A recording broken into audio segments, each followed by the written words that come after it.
যদি কোনো ব্যক্তির শরীরে এই 5টি চিহ্ন দেখতে পান তাহলে বুঝে নেবেন ওই ব্যক্তি সরাসরি জান্নাতি। জান্নাতি ব্যক্তির শরীরে মৃত্যুর আগে এই 5টি চিহ্ন দেখা যায়। যদি কোনো ব্যক্তি বা আপনার শরীরে এই 5টি চিহ্ন থাকে তাহলে ধরে নেবেন ওই ব্যক্তি চিরস্থায়ী পেতে যাচ্ছে জান্নাত। ওই ব্যক্তির জন্য জাহান্নাম হারাম হয়ে যাবে। জাহান্নামের আগুন ওই ব্যক্তিকে কখনো স্পর্শ করতে পারবে না। এই 5টি চিহ্ন কি কি সেটাই জানতে পারবেন আজকের ভিডিও থেকে, তাই ভিডিওটা না টেনে সম্পূর্ণ ভিডিওটা দেখুন। প্রিয় মুসলিম ভাই ও বোনেরা, আপনারা যদি হযরত মুহাম্মদ সাল্লাল্লাহু আলাইহি সাল্লামের উম্মত হয়ে নিজেকে ভাগ্যবান মনে করেন তাহলে কমেন্টে আলহামদুলিল্লাহ লিখে যাবেন। নবীর ভালোবাসার মানুষগুলোকে আজকে দেখতে চাই। অবশ্য ভিডিওটা শেয়ার করে অনেকে দেখার সুযোগ করে দিবেন এবং আপনার শেয়ারে অনেক মানুষ পাপ কাজ থেকে মুক্তি পাবে।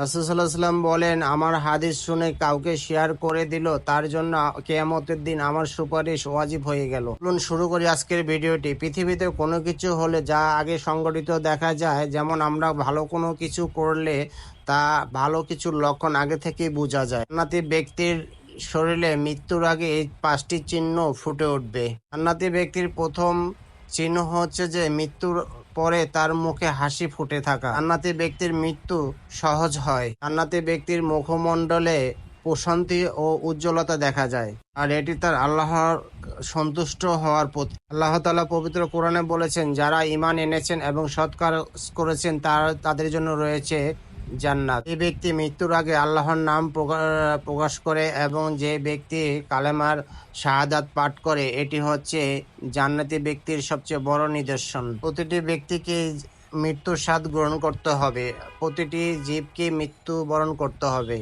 এবং মৃত্যুর আগে যেই ব্যক্তি কালেমা শাহাদাত পাঠ করবে তার জন্য জান্নাত সুনিশ্চিত। রাসূল সাল্লাল্লাহু আলাইহি সাল্লাম বলেছেন, মৃত পথযাত্রী ব্যক্তিকে তাওহীদের কালিমার তাকলিম দিতে বলেছেন।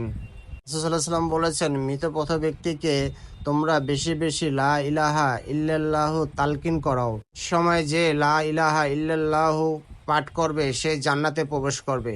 এই চিহ্নটি হচ্ছে মৃত্যুর আগে ওই ব্যক্তি আল্লাহর কাছে আন্তরিকভাবে তওবা করে। তো চিহ্নটি হলো জান্নাতি ব্যক্তি মৃত্যুর আগে পাপ কাজ থেকে সরে আসে এবং মনোযোগ সহকারে আল্লাহর ইবাদতে ব্যস্ত থাকে এবং দুনিয়ার ব্যস্ততা ছেড়ে আখিরাতের দিকে সে প্রস্তুতি নেয়। পাপ কাজের প্রতি ঘৃণা তৈরি হয় এবং নেক আমলের প্রতি ভালোবাসা তৈরি হয়। নম্বর চিহ্নটি হলো জান্নাতি ব্যক্তি মৃত্যুর আগে পরিবার এবং দুনিয়ার প্রতি অনাসক্ত হয়ে পড়ে এবং আখিরাতের জন্য সে প্রস্তুতি নেয় এবং দুনিয়াতে যত ঋণ আছে সব ঋণ সে পরিশোধ করে দেয় এবং যে ব্যক্তির ঋণ থাকবে সে জান্নাতে প্রবেশ করবে না, সে সমস্ত ঋণ পরিশোধ করে দেয়।